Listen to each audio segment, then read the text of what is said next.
For centuries, an extraordinary war has raged across the world's oceans, above and below the waves. You could kill hundreds of people with one broadside. These were extremely powerful war machines. Shipbuilders designed bigger and faster vessels to outwit and crush their opponents. That nation that has most powerful battleship fleet can destroy the enemy's battleship fleet and therefore control the seas. And if you control the seas, you control the world. They carried terrifying weapons. This was going to be the first time that somebody had fired a torpedo in anger since World War II. They needed to get it right. But ships have also liberated and rescued thousands. You can think of Girder 3 as basically a lifeboat for persons hunted by the Nazis. And inspired men and women to acts of incredible bravery. I will take you there now, to your cannons, to your death. We will sink before surrender. These vessels and their crews have shaped world history. As the commanding officer of a missile-carrying submarine, I was directly responsible for helping to prevent World War III. This time, the underwater arms race. How submarines went from being a one-man operated floating barrel to sophisticated hunter-killers that could change the course of a war.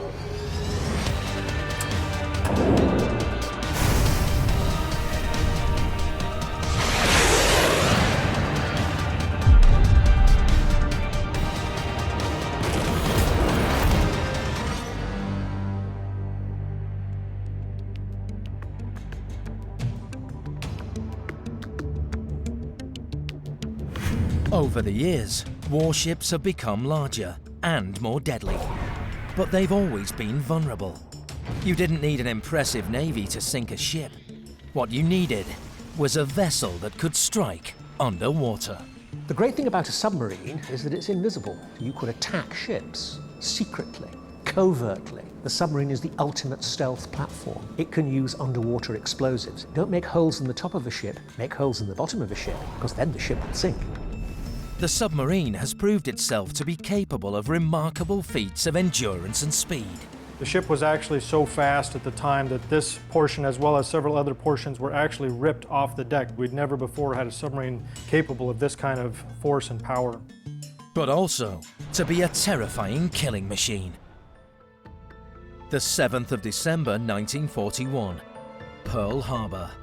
Almost 20 United States Navy vessels were lost that historic Sunday morning. One of those that managed to escape was a light cruiser named the USS Phoenix. Amazingly, she was unharmed. 41 years later, her luck would run out. Sold to the Argentine Navy, and with a new name, she would be stalked by a British Royal Navy submarine and sunk. Her loss would make headlines around the world. On the 2nd of April 1982, Argentina's military government invaded the Falkland Islands, 300 miles off the coast of South America, and under British control since 1833.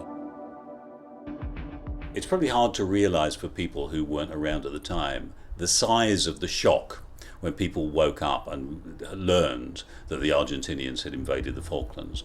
And then the news started showing coverage of Argentinian soldiers standing over British soldiers lying flat on the ground. It was taken very, very seriously. In response, Margaret Thatcher's government sent a task force comprising 100 vessels. A 200-mile exclusion zone was set up around the Falklands, and the government declared any Argentine warship found within this zone will be treated as hostile and liable to be attacked by British forces. The nuclear submarine HMS Conqueror was part of the task force. It was ordered to sail to an area close to the Falklands, where the warship General Belgrano was believed to be sailing. As the USS Phoenix, she survived Pearl Harbor. But this was a new type of war.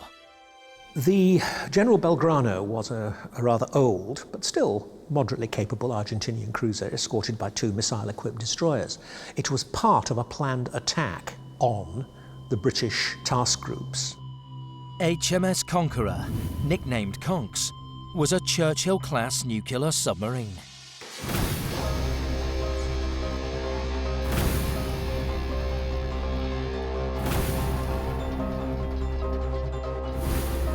On the 30th of April, her sonar detected a group of ships 100 miles away.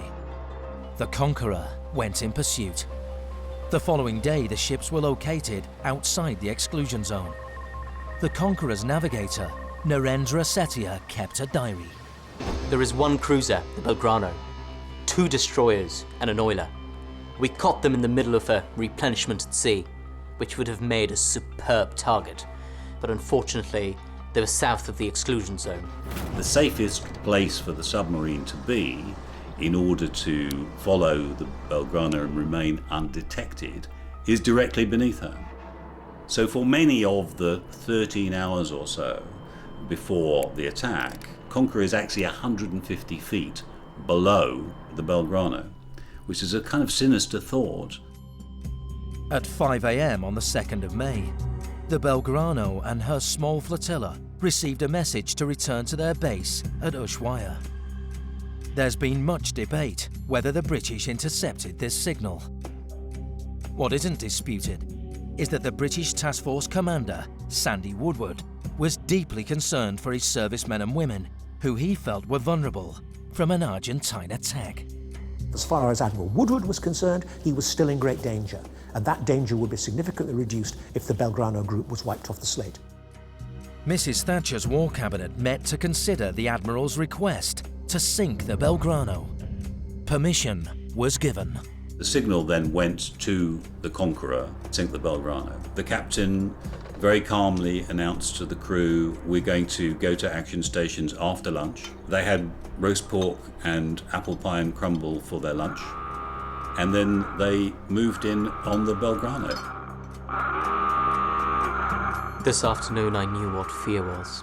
At 1400 we received a sign authorizing us to sink the Belgrano, even though it was outside the exclusion zone. It's just worthwhile pausing to think about what's going on, because these people have drilled this procedure hundreds and hundreds and hundreds of times. They're kind of doing it on autopilot, but I've spoken to many of them, and all of them, right up to the moment where they pressed the button, did not believe that they were going to be firing the torpedo. The Conqueror was armed with the new Tigerfish Mark 24 torpedo. But it was unpredictable. The officers met and decided to rely on something more old-fashioned. Their thinking was, we're looking at a World War II ship, and what we've got on board is a torpedo that actually was originally developed in World War I and was very reliable, the Mark 8. It's basically a bomb with an engine attached.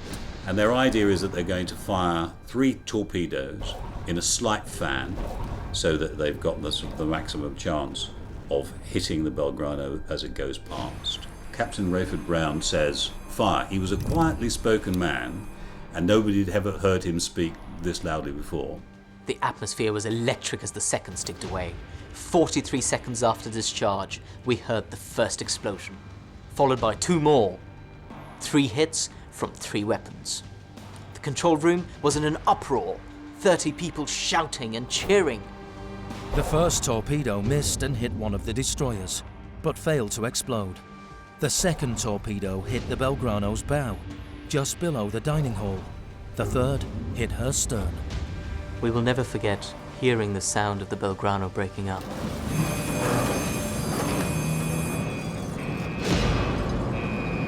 The sound was like the tinkling of glass from a huge chandelier that has crashed to the ground. 290 sailors were killed instantly. Another 33 perished in the water or in the life rafts. We can't go back and apologize now. It's too late. I wonder how many died. I wonder even more what the reaction will be.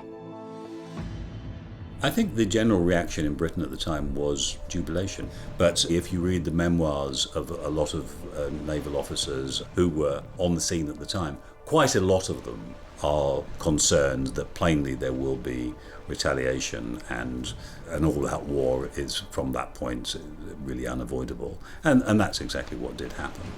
The British retook the Falklands, but with a significant cost to both sides. After an uneventful voyage, HMS Conqueror, flying the Jolly Roger, the signal of a successful engagement with the enemy, returned home to Faslane submarine base. The Conqueror had shown the efficiency of the modern submarine. She was, in fact, the culmination of 200 years of hard endeavour by ingenious designers, often working at speed in the middle of a war. Those pioneering submarine crews were well aware they were always just a few seconds from sudden death.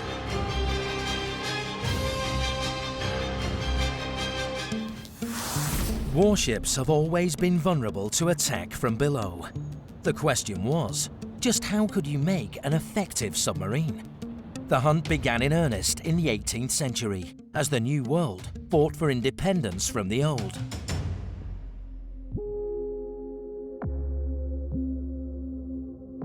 This is a replica of the Turtle, thought by some to be the world's first submarine to attack a warship. It was built in 1775 by a young American engineer named David Bushnell.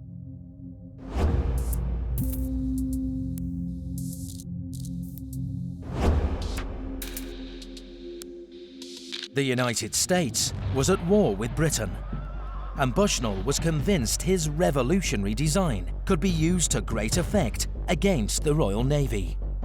The submarine was made of oak, reinforced with iron bands. Its one-man crew pedalled to move forwards and turned a handle to operate the top propeller. At the bottom were two ballast tanks that filled with water to make the Turtle submerge, and a pump to empty them and so rise to the surface, a feature of all future submarine designs. In modern parlance, I think it would be called a one-man midget submarine, designed to lay charges under enemy ships. The Turtle was equipped with a detachable drill bit. Once it had penetrated the enemy's hull, the Turtle would move away, leaving behind an explosive charge with a built-in clockwork detonator. The legend is that in 1776, a soldier named Ezra Lee volunteered to disrupt the Royal Navy blockade of New York Harbor by crossing the East River in the Turtle and placing an explosive under HMS Eagle. The story goes, the screw device was unable to penetrate the Eagle's copper sheeting. However, historians have questioned this account. This would have been a big, heavy, cylindrical wooden barrel with no hydrodynamic properties that you would typically associate with a submarine. So I think the physical effort of actually moving it no more than a few hundred yards would have been actually quite enormous. Whilst attempts may have been made to attack warships, I rather suspect the attack on the Eagle might have been wishful thinking rather than the actual. Nevertheless, 20 years after the Turtle was built, President George Washington wrote, "I then thought, and still think, that it was an effort of genius." The Turtle had shown that a primitive submarine had the potential to damage an enemy ship. It would take another conflict on American soil to encourage a further significant leap in submarine design. The Civil War saw both bloody battles and great technological change. There were developments in weaponry and transportation, and also innovation at sea.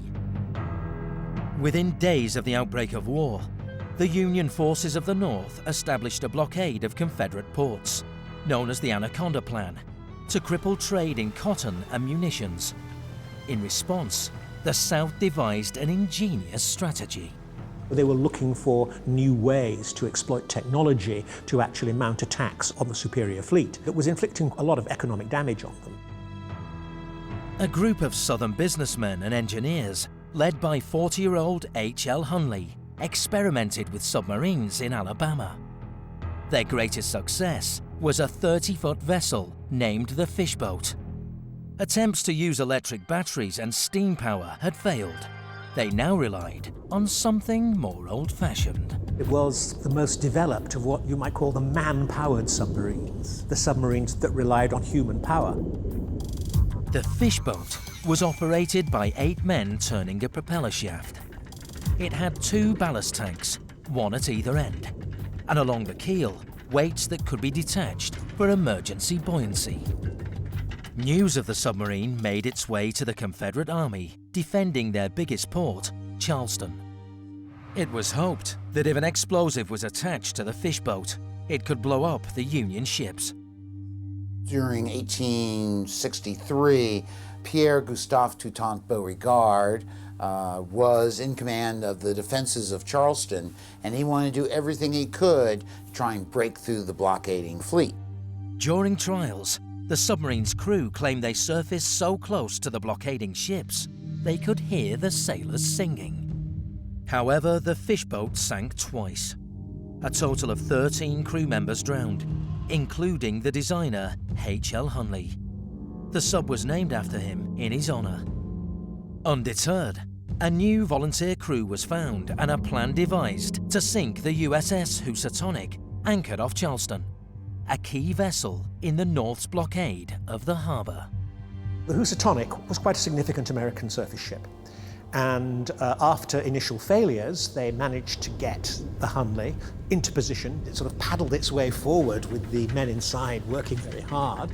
These early boats were armed with spar torpedoes, that is, a spar pointing from the front with an explosive on the end. The trouble with that was it was virtually an early version of suicide bombing. We call them torpedoes, but really they're mines at the long of a long pole. They have a barbed end, so when the ship rams the hull, the barb will keep it in there as the Hunley then has to back out. The Housatonic's lookout spotted the Hunley, and the ship desperately tried to slip her anchor to escape. It was too late. The spar torpedo contacted the Housatonic, it went off, it caused a huge explosion. She disappeared below the waves in only 3 minutes, the first ship to be sunk by a submarine. 5 of her crew drowned.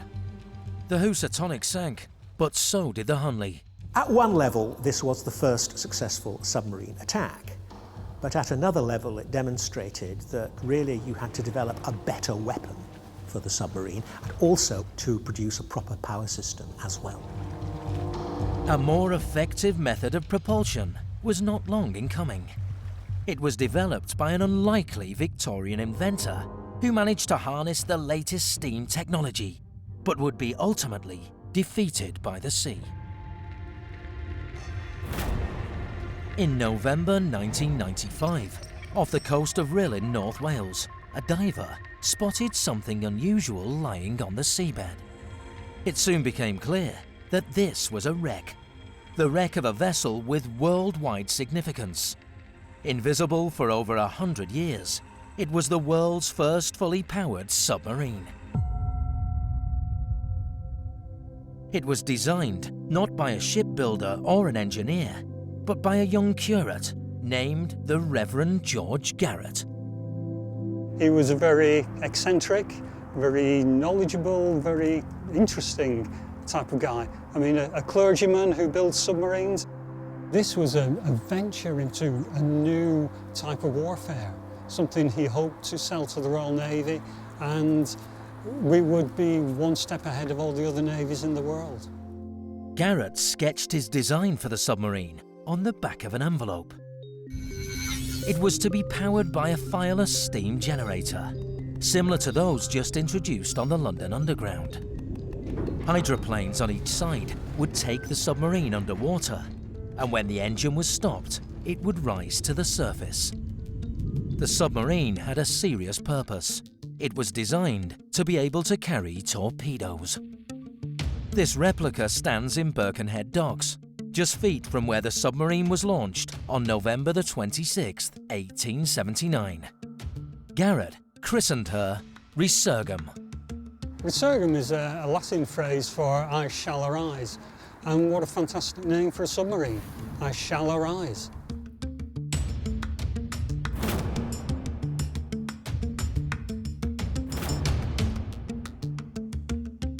Early trials in the River Mersey were successful.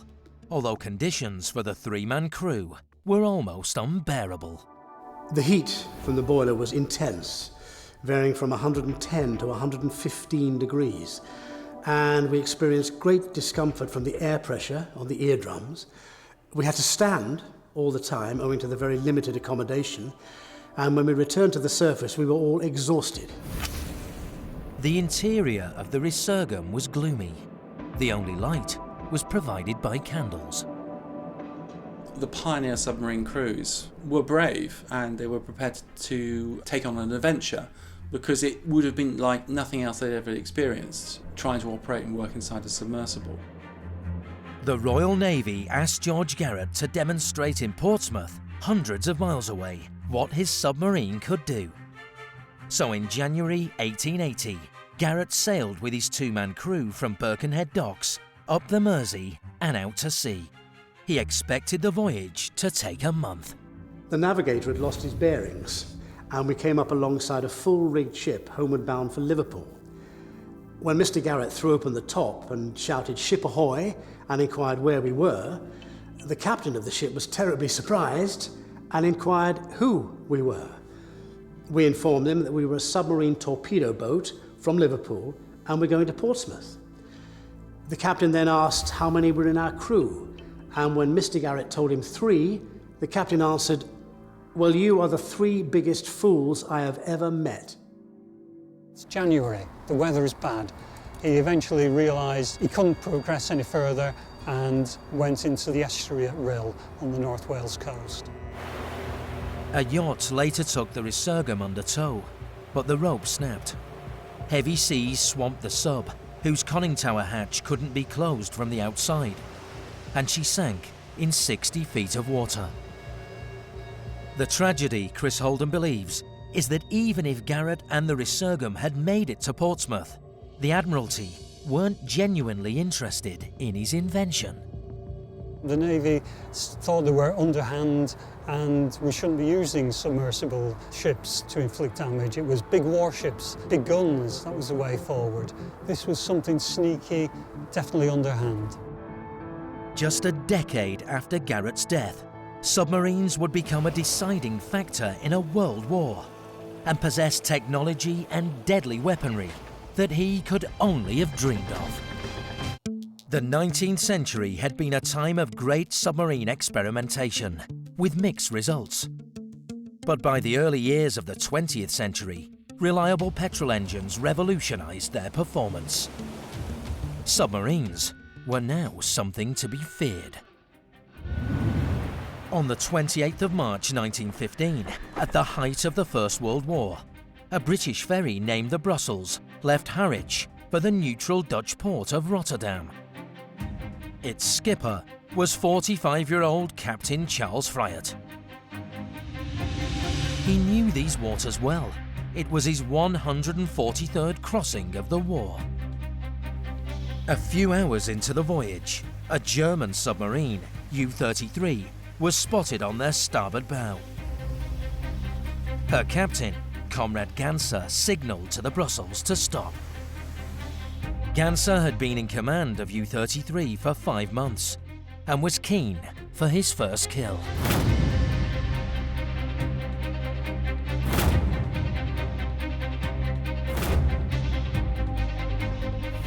In 1915, the Germans began unrestricted submarine warfare.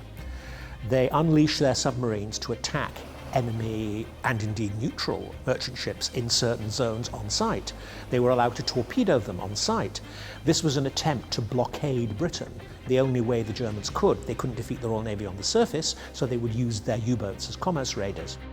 As far as merchant captains like Fryatt were concerned, their home waters were now a war zone.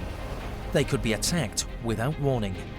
The U-boats were gaining a dangerous reputation. There were cases of people being picked up out of the water, put on the casing of a submarine, and the submarine would dive. Certain German captains were not really gentlemen, even if they weren't actually pirates. Fryatt had only seconds to decide what to do about U-33. What he feared most were not her torpedoes, but her deck gun. Fryatt knew these guns had sunk scores of merchant ships, It was time to fight back. U-33 had a 105mm gun on board which carried 300 rounds of ammunition.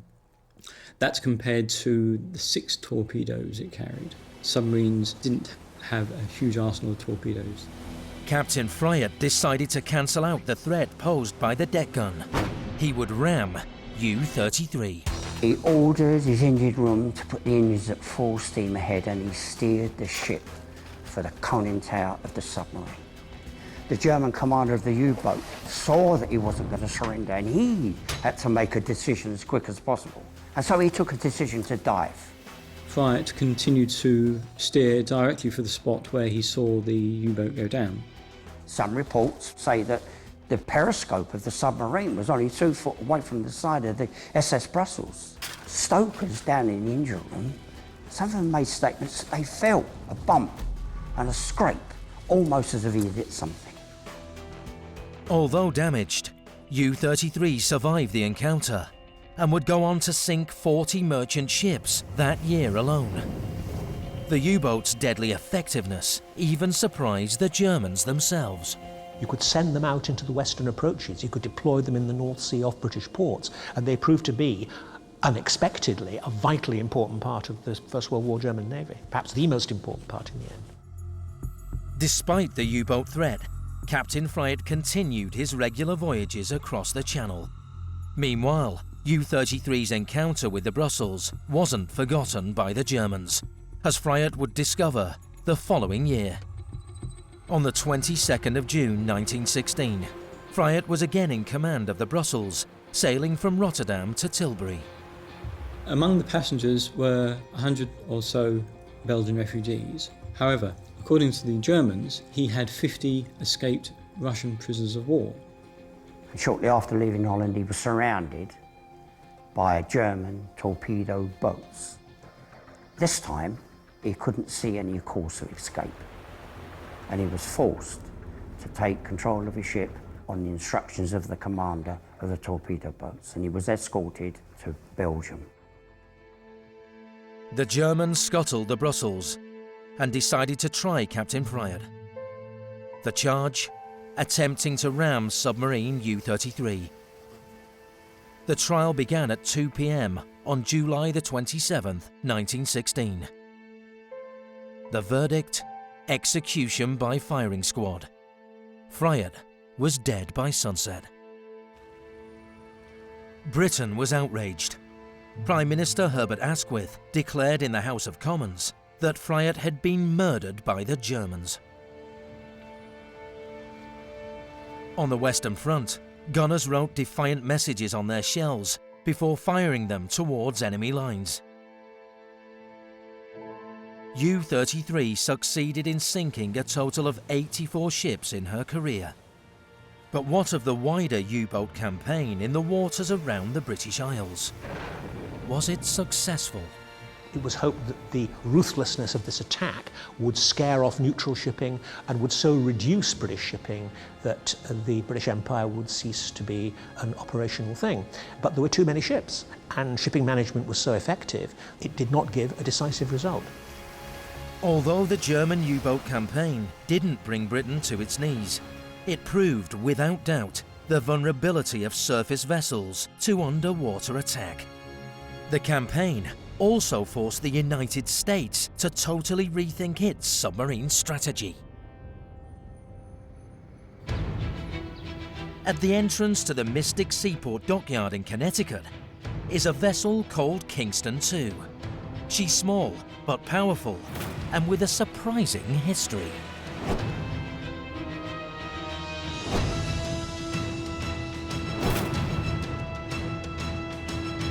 The Kingston is a tugboat constructed in the 1930s by the least experienced shipyard workers. Her job was to guide submarines in and out of port. Kingston 2 was built by apprentices, if you will, learning techniques of arc welding, electric arc welding. This was a means of learning those techniques for people who would then move on to build submarines. It's actually built out of scrap steel from other submarine construction around the yard. For 4 decades, the Kingston took out to sea more than 70 brand new subs, made by one of the USA's most prestigious submarine builders, the Electric Boat Company. The little tugboat saw a great deal of war-damaged subs return in those years, and a great deal of technological change. The naval battles of the First World War had a lasting impact on the design of submarines. During World War I, the world kind of was shocked at the way Germany used their U-boats. So when Germany started sinking ships out of the blue, following the war, there was a large legal discussion between the main powers of the world about what submarines should explicitly be used for. After the First World War, the US Navy decided that its submarines should be designed to survive long missions and be able to operate on their own without help from the rest of the fleet. One submarine that the Kingston assisted on her maiden voyage during the Second World War was the USS Bakuna, a diesel-powered vessel built for endurance, known as a fleet boat.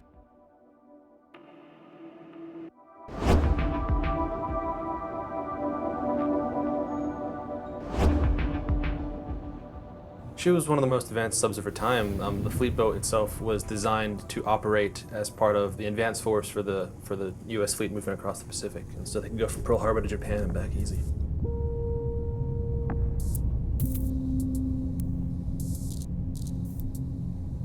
This is the control room of Bakuna. This is the heart of the boat. This is our compressed air manifold. These different valves each correspond to a different ballast tank. The valve forces air into the tank and the water comes out. We come back up to the surface. These control the angle of the dive, so you keep control of that. With this right here, this is called the bubble, so submariners are sometimes called bubble heads. This is why.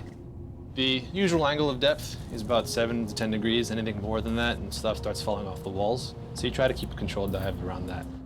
These submarines were built to withstand tremendous pressure. Bakuna's steel hull is almost an inch thick. It's strength enough to dive down to a test depth of 300 feet. There are records of boats diving down to about 800 feet. One of them came back up and it was a full 23 inches shorter. They were crash diving. They were trying to escape a Japanese destroyer. They lost control, went down 800 feet. When they came back up, their boat was 23 inches shorter, and that was the last time she saw service. When Bakuna dives or surfaces, when you dive, you hear this alarm twice. Dive, dive. And when you surface, you hear it 3 times. But this is what it would sound like.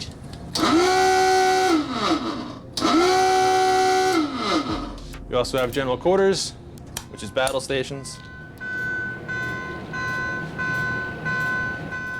And then our collision alarm.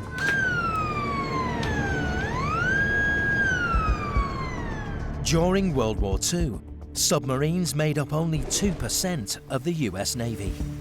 Yet they sank 55% of Japan's merchant fleet and 30% of her navy. Japanese submarines were ineffective hunters. The Japanese did not regard the attack on merchant ships as an honourable way of waging war. So they tended to use their submarines in support of their fleet and not as a weapon against the massive shipping crossing the Pacific, which might have created a sort of battle of the Pacific, rather like a battle of the Atlantic. But the Japanese did develop a remarkable secret weapon. The largest submarine yet built, designed to attack the United States mainland. It heralded a new era of submarine warfare. During the Second World War, the Japanese Imperial Navy suffered greatly at the hands of the United States Navy, and its submarines proved to be largely ineffective. But towards the end of the war, a new submarine took to the ocean, the Japanese I-400 class. With these vessels, they hoped to change the course of the conflict. They carried 3 seaplanes in a massive hangar, and worryingly for the Americans, they had the potential to bomb cities on the west coast. They were built as submersible aircraft carriers. The original plan seems to have been to attack targets on the west coast of the United States, possibly using biological weapons, but there was some debate in the Japanese high command about this, and they were considered to be dishonorable. Fortunately for the Allies, the Japanese surrendered before the I-400s could be deployed against them. The US Navy seized the gigantic subs and had begun to uncover their secrets when the Russians announced they too were sending teams of technicians to analyze the I-400s. The Americans took them over and as quickly as they could sank them because they didn't want the Russians getting their hands on them. They didn't want the Russians to have a threat against the United States using similar ideas. For 200 years, conflict had prompted advances in submarine technology. The threat of a Cold War between the West and the Soviet Union was no different. A new type of submarine was needed for a nuclear age. On January 21, 1954, New York's Grand Central Terminal was particularly busy for a Thursday. Extra trains had been laid on to take passengers to the banks of the Thames River in Connecticut for the launch of a very special submarine.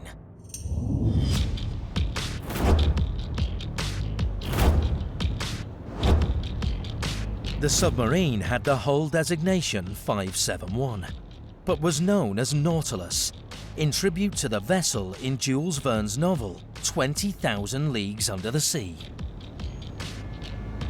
The launch of Nautilus was a national event, truly. There were on the order of about 15,000 people who descended on the area to view the launch. The local airport was shut down to accommodate all the special charter flights that would come in. School kids lined the banks. First Lady Mamie Eisenhower was the ship's sponsor, and after all the speeches were done, she was the one who swung the bottle as the ship was launched and slid down the ways into the Thames River. For almost 200 years, submarine designers had been trying to find a vessel that could stay underwater for the longest possible time. Diesel submarines had proved themselves to be both reliable and deadly, but they had their limitations. Diesel engines could only be used on the surface. Batteries with a limited life were used when submerged, meaning they spent only 10% of their time underwater.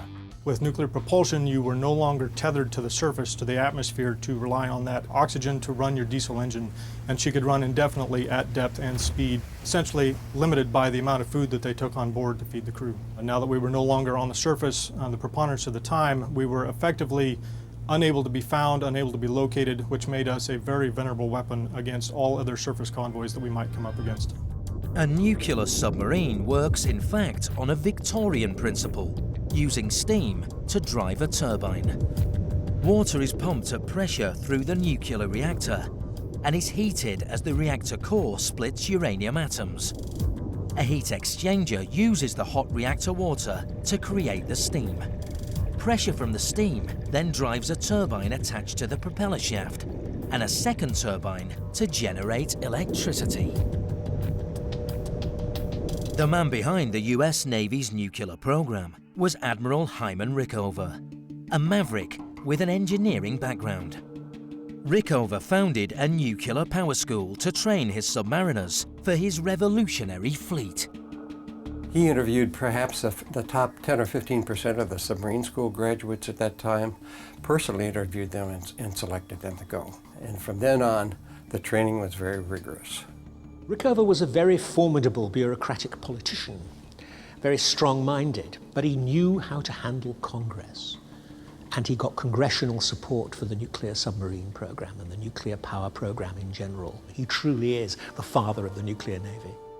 He rode every submarine that went to sea for the first time on their maiden voyage, and he dictated what the maximum speed would be. At some times during your career, at least as a commanding officer, whenever you were in the shipyard, you had to write him a personal letter every week and describe those things that you messed up on. And if you didn't, say, hey, you know, I messed up here, he would get on the phone and say, hey, Bell, if you didn't find anything wrong, you're not looking. Get down there and get to work.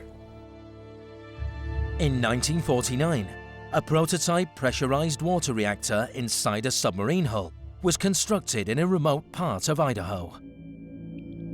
William Engdahl, a member of Nautilus's very first crew, was sent there for training. They actually had the whole part of the submarine there, out in the middle of a desert.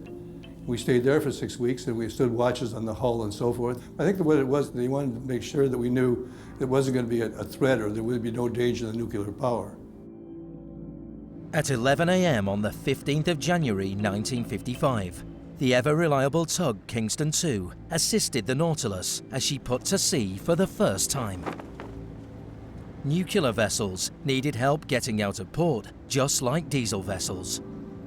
Nautilus soon proved to be extremely quick, above and below the water. We have a piece of the original teak decking off the ship. The ship was actually so fast at the time that this portion, as well as several other portions, were actually ripped off the deck due to the ship's incredible speed capability. We'd never before had a submarine capable of this kind of force and power. Nautilus was loved by her crews. She had almost every creature comfort.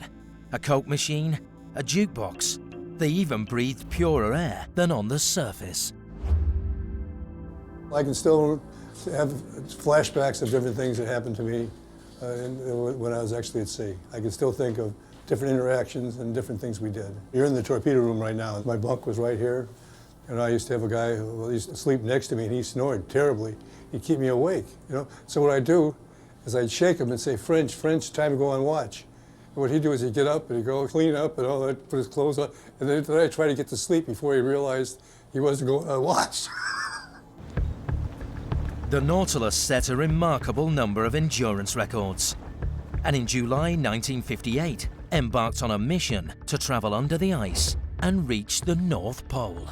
This was President Eisenhower's response to the Soviet launching of the Sputnik satellite. We were unable to get our space program successfully into space, and we were behind in the technology race. We were also behind politically because it looked like we were falling behind the Soviets. Needing a solution, a military solution to a political problem, Eisenhower tapped the Navy and the submarine force to send Nautilus to the North Pole to prove that we had the technology and the ability to get under the ice pack and operate in an area where submarines had never operated before then. It was a highly dangerous mission. Compasses didn't work so close to the pole, and there were no charts showing the depth of the ice.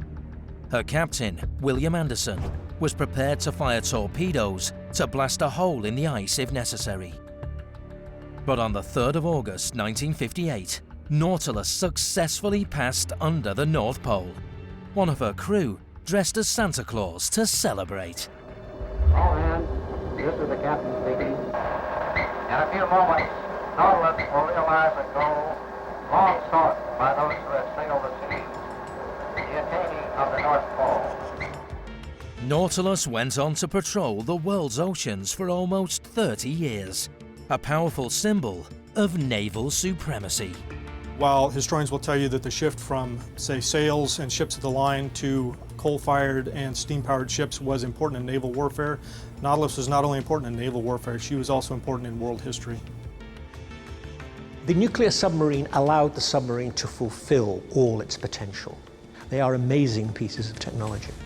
The submarine began life as a novelty, a risky experiment with little hope of success, but became central to any Navy's combat strategy, and a vessel that could single-handedly change the fortune of war.